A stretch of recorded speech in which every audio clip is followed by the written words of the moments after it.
What's up, Planet Earth, and welcome back to the channel. We are currently live here on Twitch. As usual, these things always come out on Twitch, or these things usually happen on Twitch live on the stream, but way before they actually happen on YouTube, except for deck profiles. That just seems more YouTube appropriate rather than Twitch appropriate. Anyways, it's basically that time, just like about 2-3 weeks ago, Konami was like, hey, we know the ban list is supposed to come out in a short while. We hear you out. We just want to let you know that it's not going to come out. But we have been working on it. Just give us a little more time, maybe towards the end of April. Here we are, April 16th, 9:38 p.m. if you want to know the exact time of this recording and stream. We're about midway through. Ban list is basically coming up. It's creeping up on us, and we're just kind of sitting here waiting to kind of figure out when it's going to happen. Some people think it's going to happen somewhere between the 21st and the end of the month. I'm ballparking it for like 24th, 25th. I mean, let's see what the actual calendar kind of looks like here. 26, 27, 28 area. So yeah, about 24th through the 28th is my estimate of when that list is going to come out. So with that in mind, with the ban list being so close, or at least assumingly close, I want to dive into a couple of things about the ban list, starting with our good friend Saryuja Skuldread. Now, everyone is kind of aware that this card needs to be hit in some way, shape, or form, and it's most likely gonna get down. It's gonna get hit to 1. So this card is super degenerate. There's no once per turn clause. You can dig into your deck for whatever reason you're actually looking for.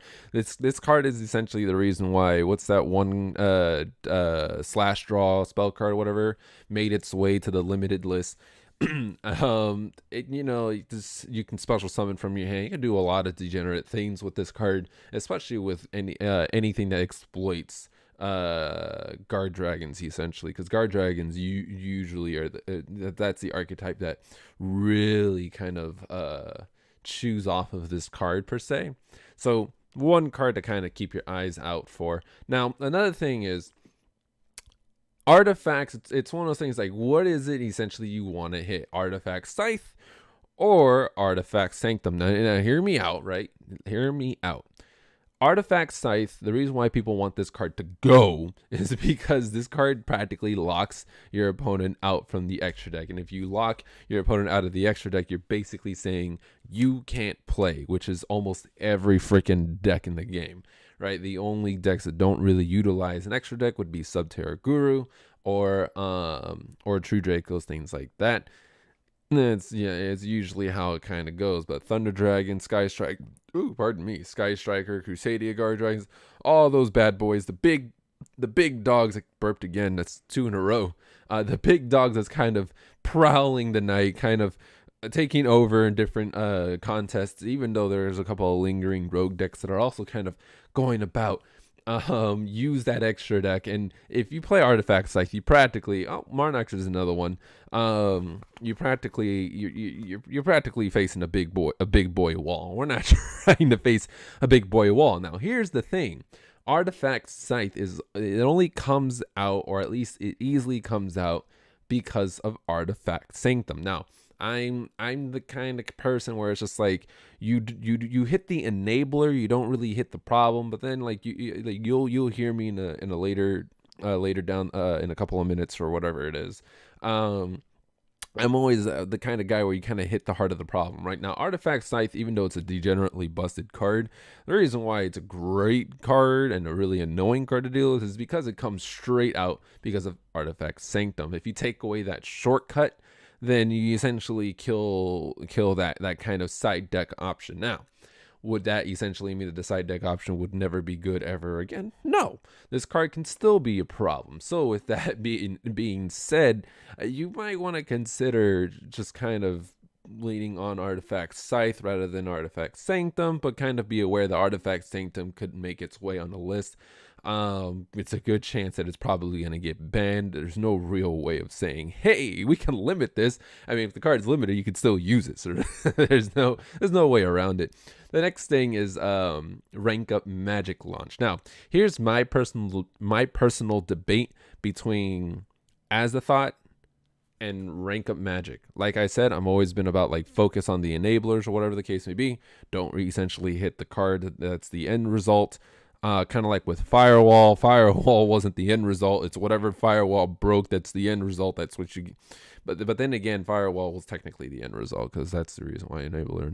Anyways, this card is super duper insanely easy to get, especially because you have Rusty and then the boots and the cloak and all that good Phantom Knights mechanic, which, by the way, is a great mechanic. Don't get me wrong. But the thing is Azathoth is only insanely good because of this card. This card doesn't exist. Azathoth is no longer a problem. Let's sit there and think about that, right? Quick spell, you summon Azathoth through during your opponent's turn.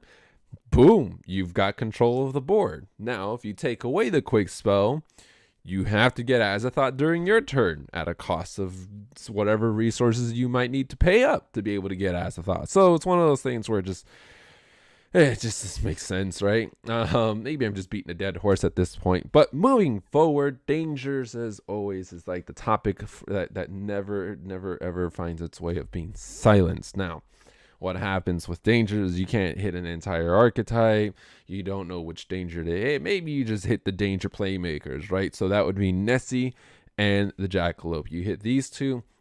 And the danger archetype, it's kind of, doesn't, it'll be put in check. But it doesn't essentially resolve the situation with dangers because there's still a bunch of other dangers in existence, right? So it's that. It's like it's a hit or miss at that point. But I think these 2-to-1 should at least kind of alleviate some of the problem and kind of still appeal to the players that are either super in love with this card or invested their pockets essentially in this card. The goal is not screw people over at the same time, right? So the next card is Thunder Dragon Colossus. And again, this is one of those things where you just kind of shut out an entire mechanic of the game. Like your opponent can't add cards to their hand. It's kind of a problem because most decks, if not all, I know it's not all, but most decks kind of need to search. So if you're facing the big boy Colossus on the board, you're kind of facing a big boy problem. Now you gotta sit here and kind of figure your way around it. Most people kind of find their way around it. Usually Sky Strikers, I believe, they don't have that much of an issue. They just simply take Colossus away. Cyber Dragons also don't face that much of an issue. It depends on where Colossus kind of lands on the board. If he's in the extra deck monster zone, you don't have to worry about anything. But above all, like when you're facing two Colossus, you have a great chance of just scooping and trying it again on the next one. So maybe hitting Colossus to 1.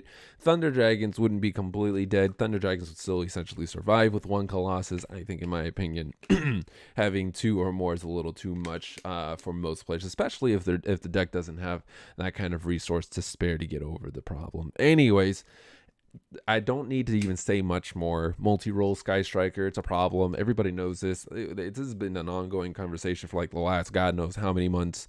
The point is you got to get rid of this card. Either you get rid of this card. No, you got to get rid of the card. There's no either or. This card needs to go, right? So there's that. Now, this one, this is just my personal kind of idea.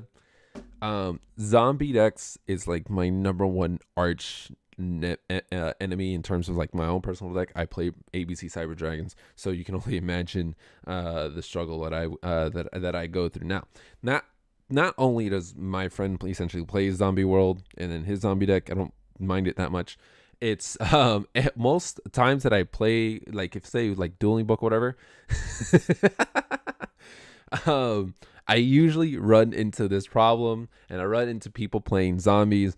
And not gonna lie, Zombie World does hinder a good amount of decks. Like you look at Thunder Dragons, Zombie World completely keeps them in check, right? Any machine deck that like survives on machine extra deck, yeah, you're kind of stuck, right? Cleefert requires 2 machines. Seeger, 1 machine, 1 Cyber Dragon monster, or not monster, but 1 Cyber Dragon, right?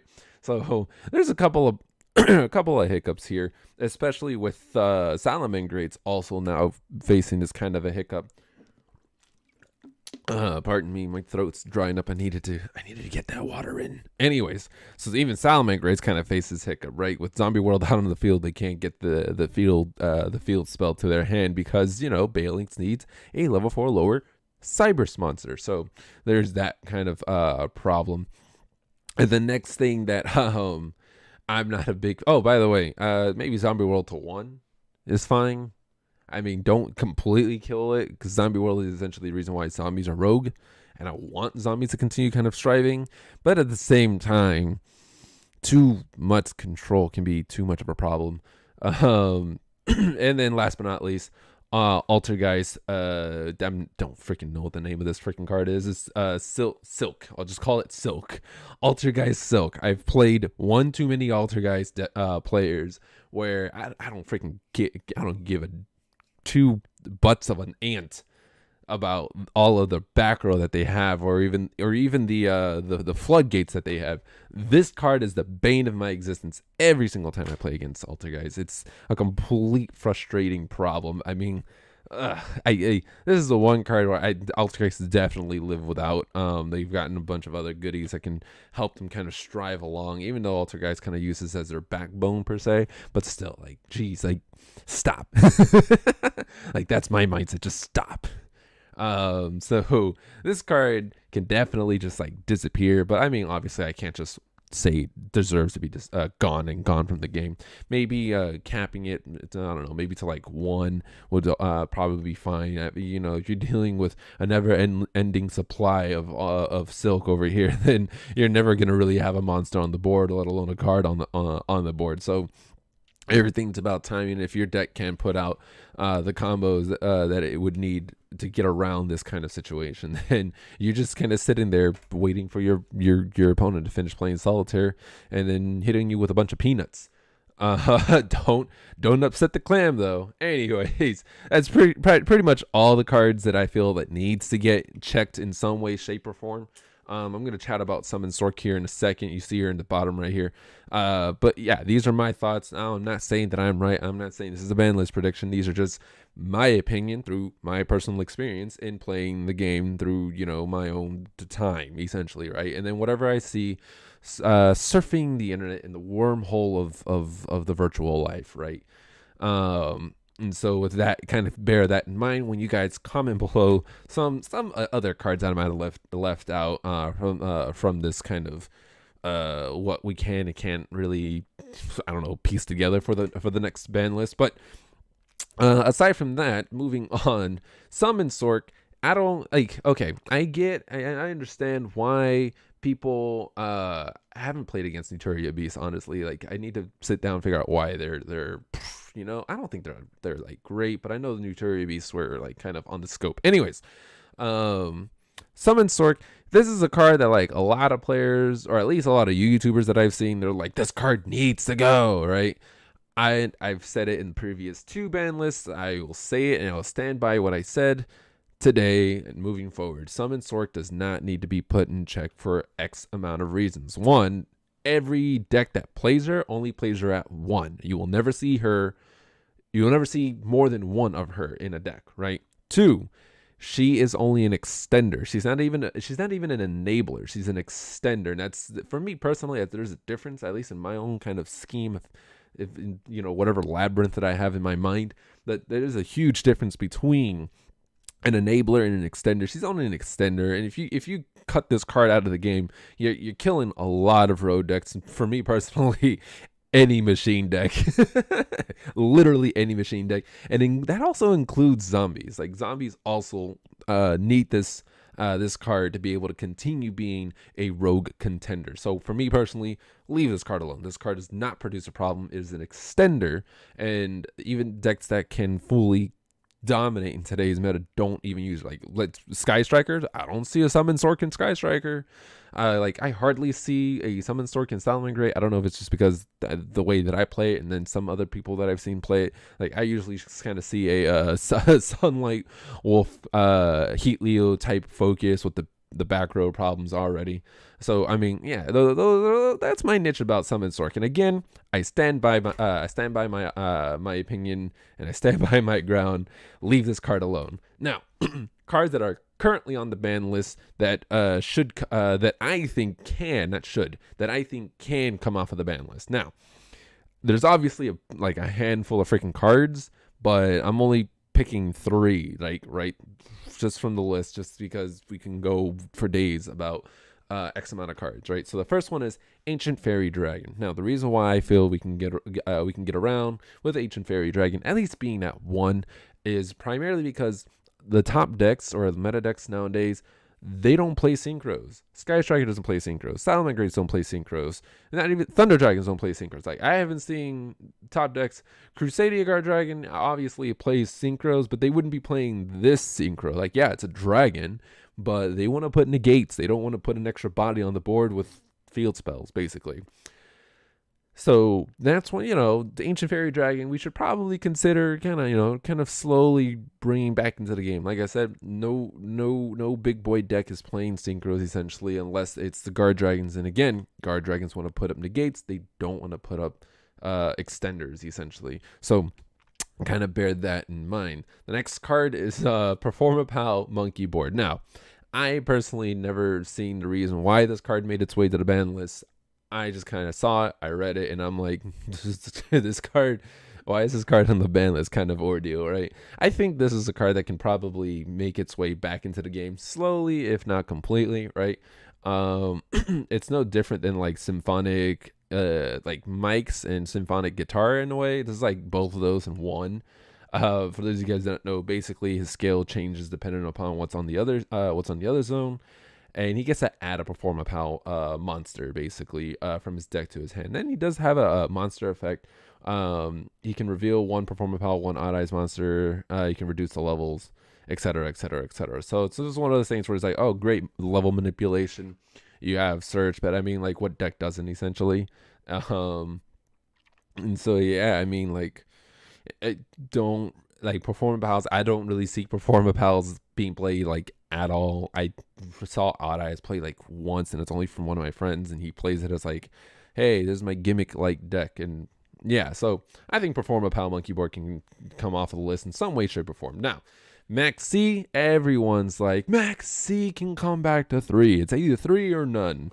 And I think Max C, we're in a state of the game where we can experiment with Max C, but it's like one of those things where you got to be ready to lose it at the same time. Like, this is one of those things where, all right, we're gonna put Max C at the end of the line. We're gonna throw it out in the lake and see what happens. And if it's no good, then you have to yank it back out of the game, essentially, right? So we have to kind of test it out for the 3-4 month duration, however many months is in one interval before the next ban list, to find out if Max C can really come back into the game, right? So these are my thoughts on all the cards. Let me know in the comments below, or here in the chat if you're currently here in the stream, what you guys have to say about the ban list. Yep, like I said, the ban list is pretty much right around the corner. It's about a week or so away from now. And these are just my thoughts. Like I said, I'm not saying this is a prediction. I'm just saying through my personal experience what I think could happen, not should happen. There's an entirely different story. Now, the only times that I say it should happen is if everyone is like, this should happen. At that point, like, there's no doubt about it. You've got an entire community that says it should happen. Who am I, the one lone wolf? Besides Summon Stork. Summon Stork is a different story. But I mean, like, the one lone wolf to say it shouldn't happen, right? So, yeah. If you like the video, go ahead and hit the like button down below, and if you don't like the video, go ahead and hit the dislike button down below. I mean, I'll be sad, but I won't be dead, right? And if you wish to see more content like this in the near future, go ahead and consider hitting that subscribe. And if you don't want to miss out the shenanigans that happens outside of these videos, go ahead and check out the Twitch link in the description below, and I will see YouTube in the next one.